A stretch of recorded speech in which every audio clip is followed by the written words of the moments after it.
ಈ ಒಂದು ಕರ್ನಾಟಕ ಸಾಂಪ್ರದಾಯಿಕ ಅಲೆಮಾರಿ ಕುರಿಗಾಹಿಗಳ ಕ್ಷೇಮಾಭಿವೃದ್ಧಿ ಕ್ರಮಗಳು ಮತ್ತು ದೌರ್ಜನ್ಯದ ವಿರುದ್ಧ ರಕ್ಷಣೆ ಕೊಡ್ತಕ್ಕಂಥ ವಿಧೇಯಕವನ್ನು ನಾನು ಸಂಪೂರ್ಣವಾಗಿ ಸ್ವಾಗತಿಸ್ತೇನೆ. ಮಾನ್ಯ ಸಭಾಪತಿಗಳೇ, ಕುರಿಗಾಹಿಗಳಿಗೆ ತಮಗೆ ಗೊತ್ತಿರೋ ಹಾಗೆ ಅವರಿಗೆ ಒಂದು ನಿರಂತರವಾಗಿ ಒಂದೇ ಕಡೆ ಇದ್ದು ಜೀವನ ಮಾಡುವಂತಹ ಅವಕಾಶ ಇರೋದಿಲ್ಲ.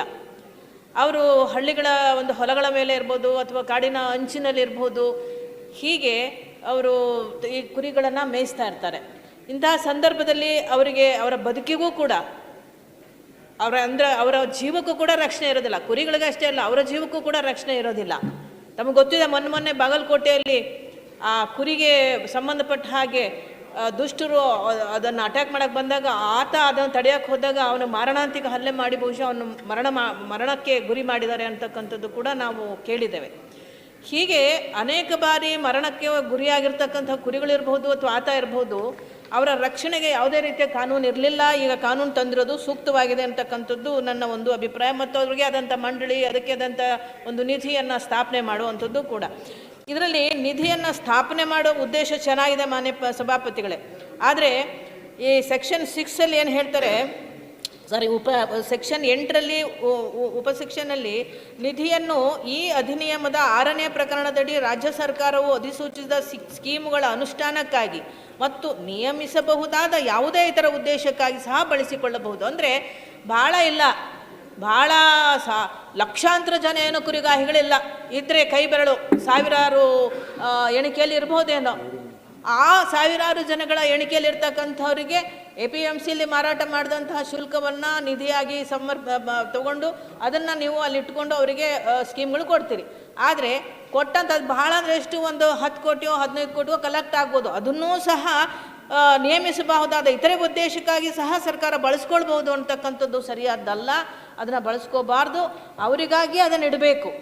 ಬಹಳಷ್ಟು ಜನ ಇಲ್ಲ, ಅವರ ವಿದ್ಯೆ ಅಥವಾ ಅವರಿಗೆ ಚಿಕಿತ್ಸೆ, ಆರೋಗ್ಯ ಏನೇನು ಹೇಳಿದ್ರಿ ಅದು ಕಂಟಿನ್ಯೂಸ್ ಅಲ್ಲೇ ಇರೋ ಹಾಗೆ ಮಾಡಿ. ಆಮೇಲೆ ಆಫೀಸರ್ಸ್ ಮೇಲೆ ಅವ್ರು ಏನಾದರೂ ಈ ಕುರಿಗಾಹಿಗಳಿಗೆ ಏನು ಹೇಳ್ತೀವಿ ಅವರಿಗೆ ಕ್ಷೇಮವನ್ನು ಪಡೆಯುವಂತಹ ನಿಟ್ಟಿನಲ್ಲಿ ಆ ಸಾಂಪ್ರದಾಯಿಕ ಅಲೆಮಾರಿಗಳಿಗೆ ಅಧಿಕಾರಿಗಳಿಂದ ಏನಾದರೂ ತೊಂದರೆ ಆದರೆ, ಹಾನಿ ಆದರೆ, ಆರ್ಥಿಕ ನಷ್ಟ ಉಂಟಾದರೆ ಅಂತಹ ಸಂದರ್ಭದಲ್ಲಿ ಅಧಿಕಾರಿಗಳನ್ನು ಸಹ ಗುರಿ ಮಾಡಲಾಗತ್ತೆ ಅಂತಕ್ಕಂಥದ್ದನ್ನು ಹೇಳಿದ್ರಿ.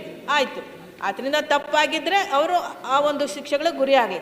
ಆದರೆ ಇಲ್ಲಿ 15ನೇ ಸೆಕ್ಷನ್ನಲ್ಲಿ 16ನೇ ಸೆಕ್ಷನ್ನಲ್ಲಿ ಕಾಂಟ್ರಡಿಕ್ಟರಿ, ಸದ್ಭಾವನೆಯಿಂದ ಅಧಿಕಾರಿ ಏನಾದರೂ ಕೆಲಸ ಮಾಡಿದ್ರೆ ಅವನ ಮೇಲೆ ಕ್ರಮ ತಗೊಳ್ಳೋ ಹಾಗಿಲ್ಲ ಅಂತ. ಮಾಡೋದೇ ಸರ್ಕಾರಿ ವೃತ್ತಿ, ಕರ್ತವ್ಯ ಅವರ ಕೆಲಸ, ಆ ಕರ್ತವ್ಯವನ್ನು ಆತ ಮಾಡ್ತಿರ್ತಾನೆ ಅಂದಾಗ ಇದರಲ್ಲಿ ಆತನಿಗೆ ಯಾವುದೇ ಶಿಕ್ಷೆ ಮಾಡಬಾರ್ದು, ಅದರಲ್ಲಿ ಅಳವಡಿಸಬಾರ್ದು ಅಂತಂದರೆ ಅರ್ಥ ಆಗಲಿಲ್ಲ ನನಗೆ. ಒಂದು ಕಡೆ ಶಿಕ್ಷೆ ಆಗಬೇಕು ಅಂತೀರ, ಹಾನಿ ಮಾಡಿದರೆ, ಒಳ್ಳೆಯ ಕೆಲಸ ಮಾಡಿದ್ರೆ ಅವ್ನಿಗೆ ಯಾಕೆ ಅದರಿಂದ ಶಿಕ್ಷೆ ಆಗಬಾರ್ದು, ಅದನ್ನು ಹೇಳೋ ಅಗತ್ಯನೇ ಇಲ್ಲ ಇದರಲ್ಲಿ ಅಂತ ನನ್ನ ಒಂದು ಭಾವನೆ. ಸೊ ಹಾಗಾಗಿ ಈ ಒಂದು ಆಮೇಲೆ ಕಾಲಮಿತಿ, ಗುರುತಿನ ಚೀಟಿ, ಸ್ವಾಮಿ ಈಗಾಗಲೇ ನಿಮ್ಮಲ್ಲಿ ಡಾಟಾ ಇದೆ, ನಿಮ್ಮ ಡಿಪಾರ್ಟ್ಮೆಂಟಲ್ಲೇ ಅವರೆಷ್ಟು ಜನ ಇದ್ದಾರೆ ಎಲ್ಲ ಡಾಟಾ ಇದೆ. ಅವ್ರು ಬಂದು ಆನ್ಲೈನ್, ಅವ್ರಿಗೆ ವಿದ್ಯಾವಂತರಲ್ಲ, ಬುದ್ಧಿ ಇಲ್ಲ, ಅವ್ರು ಹೆಂಗೆ ಆನ್ಲೈನ್ನಲ್ಲಿ ಹಾಕಬೇಕು ಅಂತ ಗೊತ್ತಿಲ್ಲ, ಅವ್ರ ಮಕ್ಕಳಿಗೆ ವಿದ್ಯಾಭ್ಯಾಸ ಇಲ್ಲ. ಇಂಥ ಸ್ಥಿತಿಯ ಬದುಕನ್ನು, ಅತ್ಯಂತ ಶೋಚನೀಯ ಸ್ಥಿತಿಯಲ್ಲಿ ಇರ್ತಕ್ಕಂಥ ಬದುಕಿನವರಿಗೆ ತಾವು ಅವ್ನ ಅರ್ಜಿ ಹಿಡ್ಕೊಂಡು ಬಂದು ಅಪ್ಲಿಕೇಶನ್ ಹಾಕಬೇಕು ಅನ್ನೋದಕ್ಕೆ ಒಂದು ಅಭಿಯಾನ ಮಾಡಿ, ತಮಗೆ ಗೊತ್ತಿದೆ ಯಾವ್ಯಾವ ಊರಲ್ಲಿ ಎಷ್ಟೆಷ್ಟು ಜನ ಇದ್ದಾರೆ, ಏನಿದ್ದಾರೆ, ಒಂದು ಅಭಿಯಾನ ಮಾಡಿ ಅಪ್ಲಿಕೇಶನ್ಸ್ ತೊಗೊಂಡು ಹೋಗಿ ಅವರನ್ನು ನೀವೇ ನೇರವಾಗಿ ಅವರ ಮನೆ ಬಾಗಿಲಿಗೆ ಹೋಗಿ ಈ ಕಾರ್ಯಕ್ರಮಗಳನ್ನು ತಾವು ಅನುಷ್ಠಾನ ಮಾಡೋದಕ್ಕೆ ಮುಂದೆ ಬನ್ನಿ ಅಂತಕ್ಕಂಥದ್ದನ್ನು ನಾನು ಸಲಹೆಯ ರೂಪದಲ್ಲಿ ತಮಗೆ ಹೇಳಲಿಕ್ಕೆ ಇಷ್ಟಪಡ್ತೀನಿ. ಮಾನ್ಯ ಸಭಾಪತಿಗಳೇ, ಈ ದಂಡನೆಗಳು ಇನ್ನೊಂದು ಮತ್ತೊಂದು ತಾವು ನಿಜವಾಗ್ಲೂ ಒಳ್ಳೆಯ ಕೆಲಸಗಳನ್ನೇ ಮಾಡಿದಿರಿ. ಹಾಗಾಗಿ ಅವರಿಗೆ ರಕ್ಷಣೆ ಭಾಳ ಅಗತ್ಯ. ಈ ಕಾನೂನನ್ನು ನಾನು ಸ್ವಾಗತ ಮಾಡ್ತೇನೆ. ನಮಸ್ಕಾರ.